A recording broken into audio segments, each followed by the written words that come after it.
You are listening to the Cellular Alchemist podcast, and here's your host, Ritu Malhotra. Some days ago, I was standing at the check-in line at the airport. I had a rather roomy bag on my shoulder and I was looking expectantly for the line to get shorter. This guy behind me was very eager too. A bit too eager actually, because he pushed me and my bag fell. He pushed me a second time in his mounting eagerness, and my bag fell from my shoulder again. I then turned around and in my most irritant voice, I asked him, "Where are you going? What is the rush?" Totally bewildered, he replied, "I don't know." He actually said that. I'll never forget the baffled expression he gave me.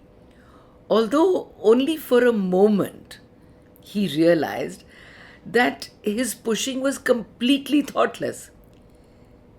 I guess he'd been taught he had to push his way through life, and he figured that that is the only way to be.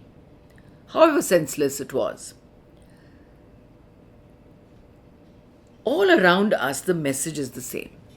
Hurry up, hurry up. The insane honking on the road, every driver is stuck.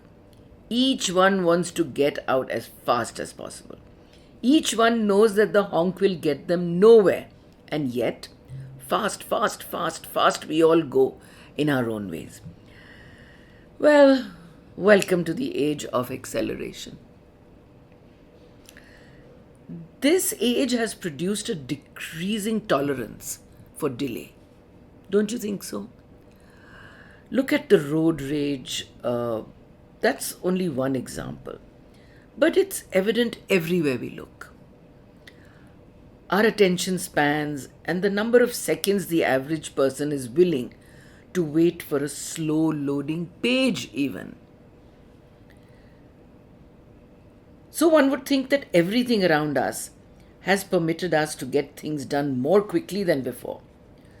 Surely then there's a lot of time saved. Are we satisfied with all that saving of hours? No, of course not. Instead, there's an increasing agitation that we can't make things happen and move faster yet. And I'm thinking, is it an issue of control? As one psychologist told me, we want to control this unfolding time.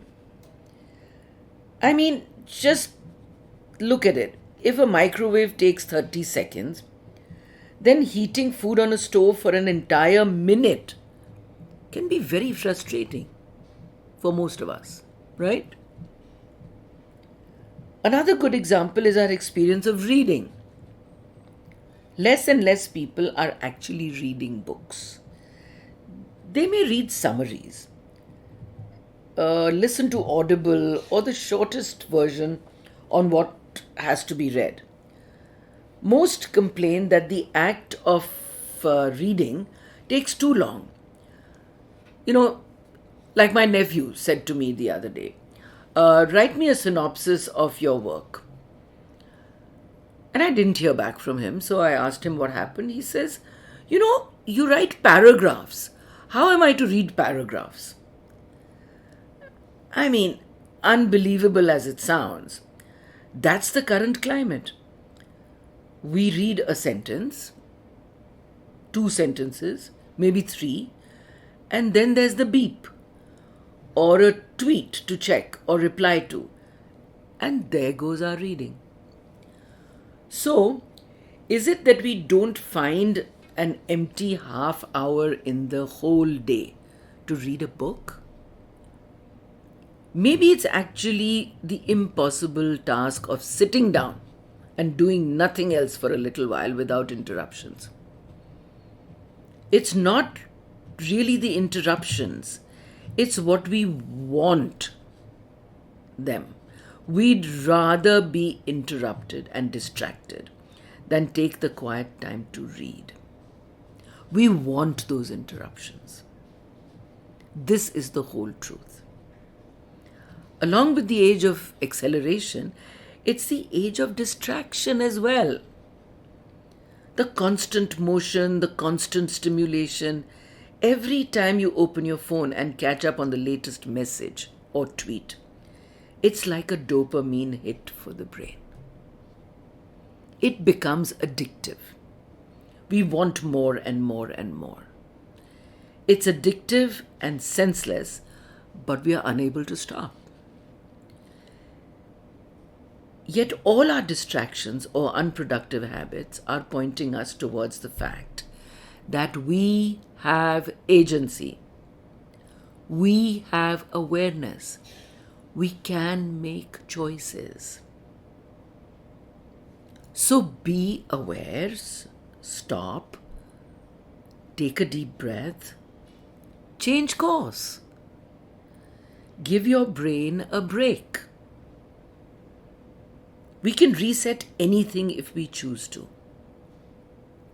Make a new choice today. Be aware. And while you think about that, I'll wait to be with you next time.